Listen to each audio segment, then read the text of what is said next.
गोड बोलून जर पेशंटला रिझल्ट देता येत नसेल तर गोड ते असं टिकत नाही जास्त दिवस ते.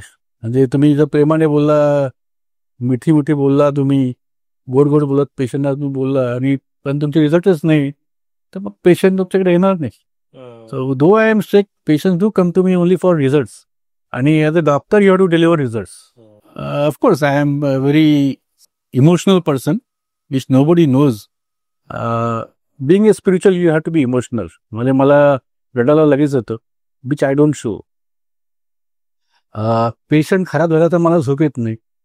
I can be with the patient for days and nights also. म्हणजे मी केईमध्ये तर 6-7 दिवस आयसीयूमध्ये हमला असेल. इवन इन राजेबहादूर हॉस्पिटल माझा पहिला दुसरा पेशंट होता, सोनार म्हणून पेशंट होता, तो शहादाचा होता.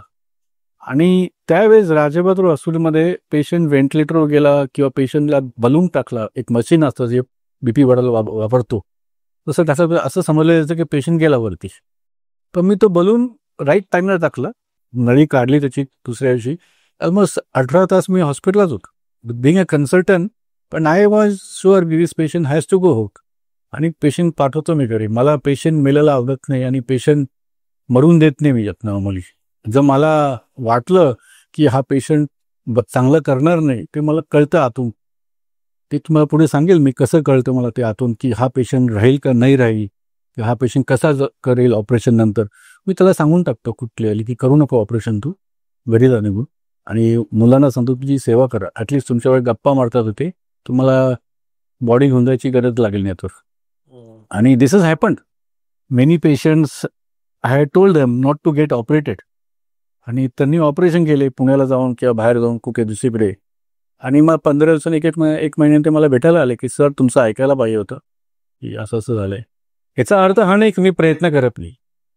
प्रयत्न मी माझे सगळे प्रयत्न तर मग कुणीच करत नसेल, कारण मी हार्ट फंक्शन ऑफ 7%, हार्टची कॅपॅसिटी 15% असेल, 20% असेल, किडनी फेल्युअर असेल, असे पेशंट सगळ्यात जास्त केले मी नाशिकमध्ये पण आणि महाराष्ट्रात पण. आणि त्याच्यात पण आमचा रिझल्ट सगळ्यात बेस्ट आहे. तर सांगण्याचं तात्पर्य आहे की you have to be strict to deliver results.